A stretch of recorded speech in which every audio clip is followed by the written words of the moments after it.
अष्टावक्र गीता उपदेश संख्या 37। अष्टावक्र जी कहते हैं कि हे जनक, यह वह है, मैं हूँ, मैं यह नहीं हूँ।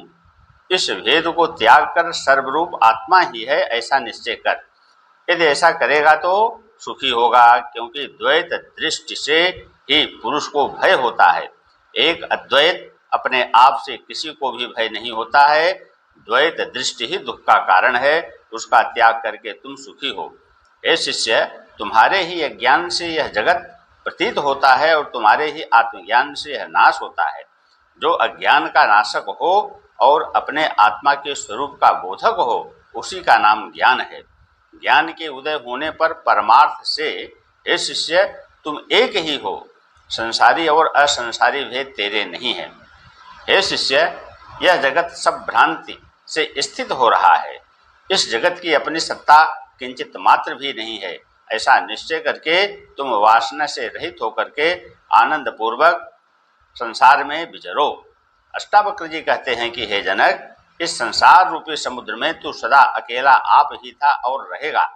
अष्टावक्र जी कहते हैं कि हे चैतन्य स्वरूप, संकल्प और विकल्पों से अपने चित्त को क्षुब्ध न करो, किंतु संकल्प और विकल्प से रहित होकर अपने आनंद स्वरूप में स्थित हो। ध्यान का भी त्याग करो, क्योंकि ध्यान भी अज्ञानी के लिए कहा है। जिसको आत्मा का बोध नहीं है, भेद वाला, वही ध्यान करे। ध्यान करना भी मन का ही धर्म है।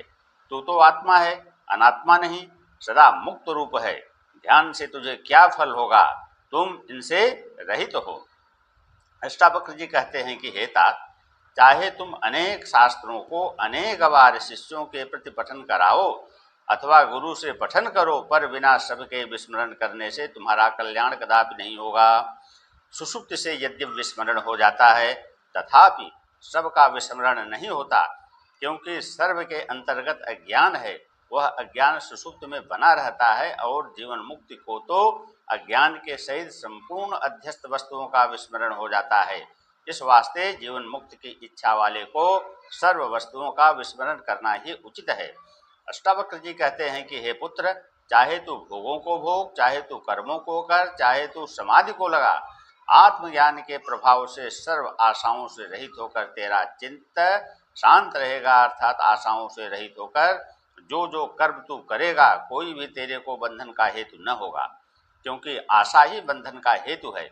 इसलिए सर्व से निराश होकर, सर्व में आसक्ति से रहित होकर जब विचरेगा, तब तू सुखी होगा।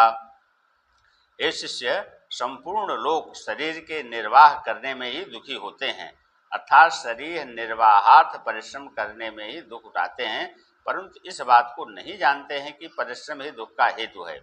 इसलिए महापुरुष शरीर के निर्वाह के लिए अति परिश्रम नहीं करते, क्योंकि शरीर की रक्षा प्रारब्ध कर्म अपने आप ही कर लेता है। यत्न की कोई जरूरत नहीं होती, ऐसा जानकर वो सदैव सुखी रहते हैं। व्यापार में अनासक्ति ही सुख का हेतु है। जो ज्ञानवान जीवन मुक्त पुरुष है, उनको नेत्र खोलने और बंद करने में भी खेद होता है।